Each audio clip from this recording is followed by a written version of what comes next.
icho kwadi muri Zimbabwe ndiri Washington marimire kana kuti boshongora taura kuno kwatira tiri ku South Park zone 5 andiriga muri Zimbabwe mukatarisa zvandiri kukata mukati mekutora izandiriga imba iyi yatsva moto kupiswa but kutaura kwandiri kuita muri Zimbabwe kutsva kuimba iyi andiriga imba yanga ichigara umwe mwanakomana ari kugara nevabereki vake mwanakomana uyu apisa imba iyi mushure mukugara naamai vake achigara namai vake baba vake vakashayika andiriga achibvatora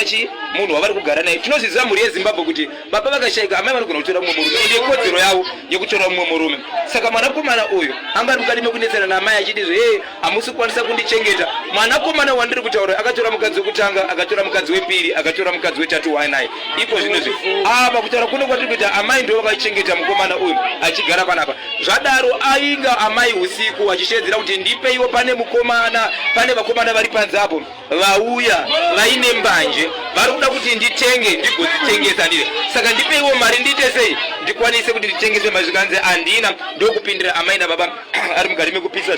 zvinhu hembe dzese anga achidzipisa mhuri yeZimbabwe asi kuita kwaita chiitiko cheusiku izvo azosvika pakutorwa nemapurisa izvi zvari mumaoko emapurisa kunzvimbo yeSouth Park zone 5 mhuri yeZimbabwe imba yamuri kuona iyi ndeimwe yacho andiriga tichibva ipapo andiriga apindira zvakare imwe imba iri panext inova ndiyo yanga iri bedroom yaamai vacho iyi abva aputsa izvi nokupisa zvose zviri mukati mapinda mukati mhuri yeZimbabwe abva aunganidza moto pasi nzvimbo yamuri kuona iyi ndo yanga akaunganidza moto pasi ari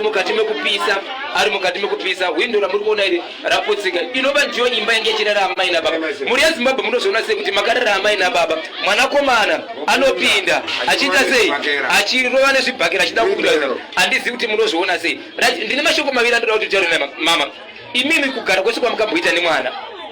makambotukana naye hamuna mbotukana naye